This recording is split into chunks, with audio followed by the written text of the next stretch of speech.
Las armas nucleares y sus consecuencias históricas.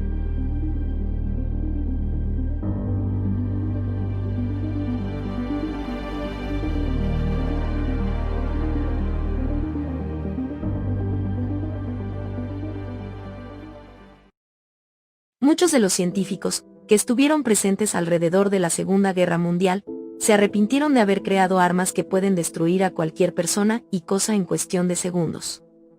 Los veteranos y sobrevivientes de la Segunda Guerra Mundial marcan el 75º aniversario del Día de la Victoria en Europa y tienen la misma opinión sobre el sufrimiento que vivieron y lo que les ocasionó la guerra.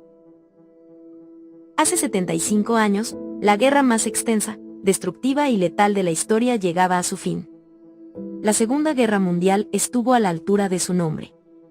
Fue un conflicto global verdadero que enfrentó a los aliados, Estados Unidos, la Unión Soviética, Gran Bretaña, China y otros pequeños países, contra Alemania, Japón, Italia y otras pocas naciones del eje.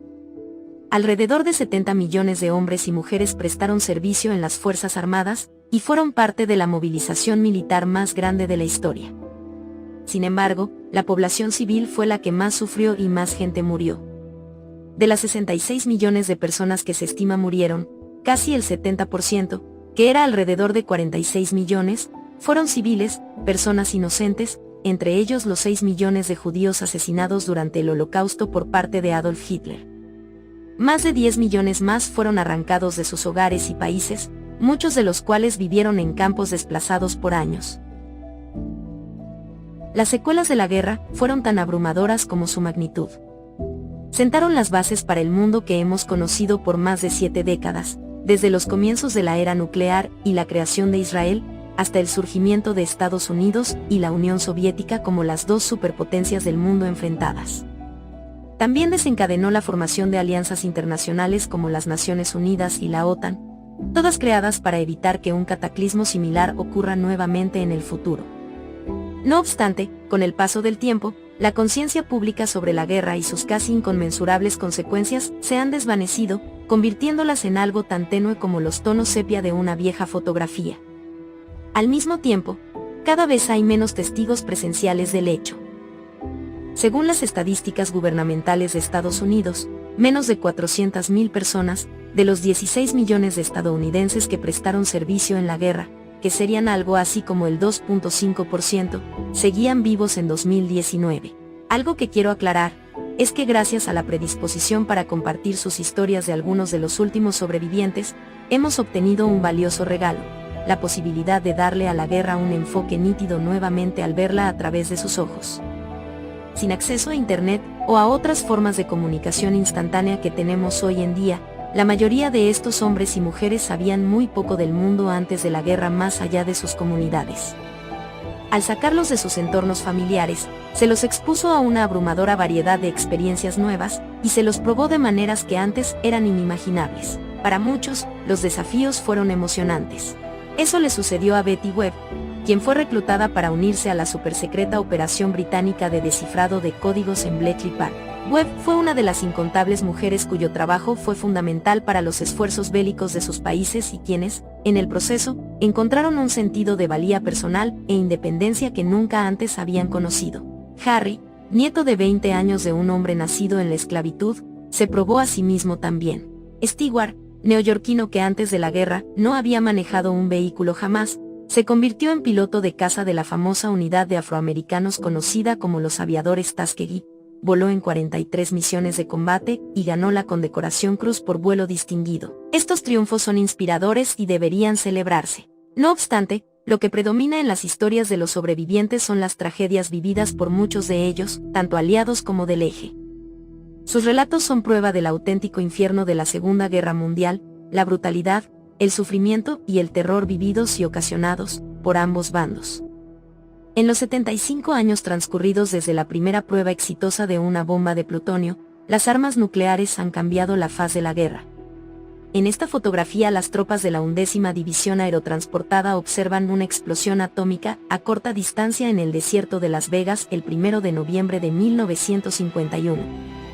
El 16 de julio de 1945, a las 5:30 am, se produjo una poderosa explosión en la ciudad de Nuevo México, que irradió una luz cegadora sobre las montañas cercanas.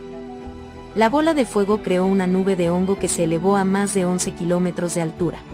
Luego de la detonación, los científicos se rieron, se felicitaron y compartieron unas copas para celebrar el acontecimiento. Pero enseguida tomaron conciencia del potencial mortal del arma que habían creado.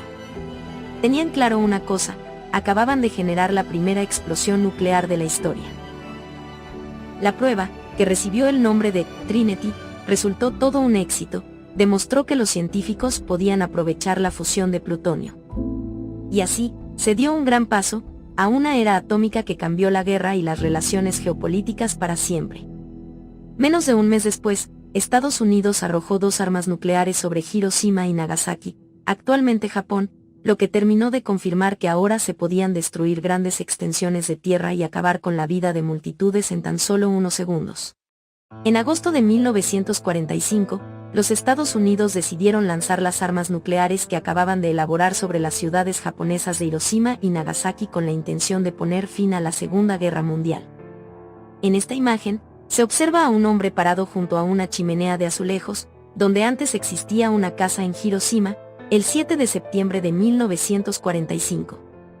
Desde el descubrimiento de la fusión nuclear en la década de 1930, los científicos comenzaron a trabajar en este fenómeno que genera una gran cantidad de energía a partir de la división de los núcleos atómicos. La Alemania nazi fue la primera en intentar emplear esa energía para la fabricación de un arma, y cuando corrieron las noticias acerca de estos esfuerzos, muchos disidentes políticos y científicos, en gran parte de raíces judías, abandonaron el país. En 1941, el físico Albert Einstein, quien se había ido de Alemania, advirtió al presidente Franklin Delano Roosevelt que Alemania podría estar cerca de obtener una bomba de fusión. Enseguida, Estados Unidos decidió sumarse a la primera carrera de armas nucleares. Para esto, puso en marcha un proyecto de investigación atómica secreto, denominado Proyecto Manhattan, que reunió a los físicos más destacados del país y a científicos exiliados de Alemania y otros países ocupados por los nazis. El proyecto se llevó a cabo en diferentes sitios, desde Los Álamos, Nuevo México, hasta Oak Ridge, Tennessee.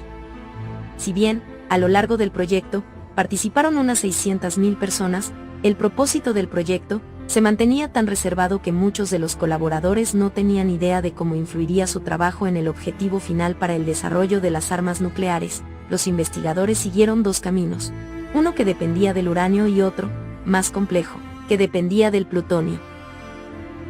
En 1945, luego de años de investigación, el Proyecto Manhattan hizo historia con el éxito del dispositivo nuclear de nombre clave Gallip, una de las 3 bombas de plutonio producidas antes del final de la guerra.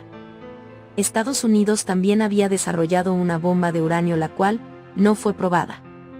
A pesar del potencial obvio de estas armas para terminar o alterar el curso de la Segunda Guerra Mundial, muchos de los científicos que ayudaron a desarrollar tecnología nuclear se opusieron a que se destinaran a la guerra. Leo Szilard, un físico que descubrió la reacción nuclear en cadena, pidió expresamente al gobierno de Harry Truman, quien asumió la presidencia luego de Roosevelt, que esta tecnología no fuera usada en la guerra. Pero su solicitud, que firmaron también decenas de científicos del Proyecto Manhattan, fue ignorada. El 6 de agosto de 1945, el bombardero pesado, Boeing B-29 Superfortress, arrojó una bomba de uranio sobre Hiroshima con la intención de que Japón se rindiera incondicionalmente. 3 días después, se lanzó sobre Nagasaki una bomba de plutonio, idéntica a la bomba Trinity. Los ataques destruyeron por completo ambas ciudades y mataron o hirieron al menos a 200.000 personas inocentes. Algunos historiadores sostienen que las explosiones nucleares tenían, además, otro propósito aparte de destruir: intimidar a la Unión Soviética, y como consecuencia, las explosiones desataron la Guerra Fría. El líder soviético Joseph Stalin ya había aprobado un programa nuclear en 1943, y 1 año y medio después de los bombardeos en Japón, la Unión Soviética logró su primera reacción nuclear en cadena. En 1949, la Unión Soviética probó su primer dispositivo nuclear, llamado First Lightning. Irónicamente, Estados Unidos creyó que un poderoso arsenal nuclear funcionaría como un elemento disuasorio para prevenir una tercera guerra mundial, ya que fomentaría la idea de que el país norteamericano podría aplastar a la Unión Soviética invadiendo Europa Occidental.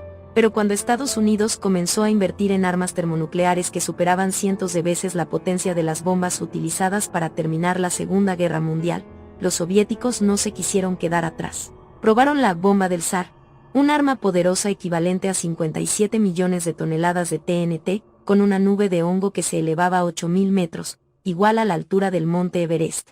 No importaba si ya tenían una cantidad insuperable de bombas que producían explosiones descomunales, siempre iban a querer producir más bombas con más potencia, nunca era suficiente, escribió el historiador Carl Sagan. A fines de la década de 1950 y principios de la década de 1960, el potencial nuclear había crecido también en otros países y la Guerra Fría estaba en su punto más culminante. Como consecuencia, se gestó un movimiento antinuclear en respuesta a una variedad de accidentes nucleares y ensayos que tuvieron consecuencias ambientales nefastas y una enorme cantidad de muertes. Los científicos y la sociedad comenzaron a presionar para que se prohibieran los ensayos nucleares, y luego abogaron por el desarme. Entre estos científicos, estaba Einstein, quien había intentado prevenir la guerra nuclear. En un manifiesto de Einstein en 1955, y un grupo de intelectuales pidieron por el cese al fuego de uso de armas nucleares. Una de las preguntas espantosas, terribles e ineludibles que nos planteamos ahora,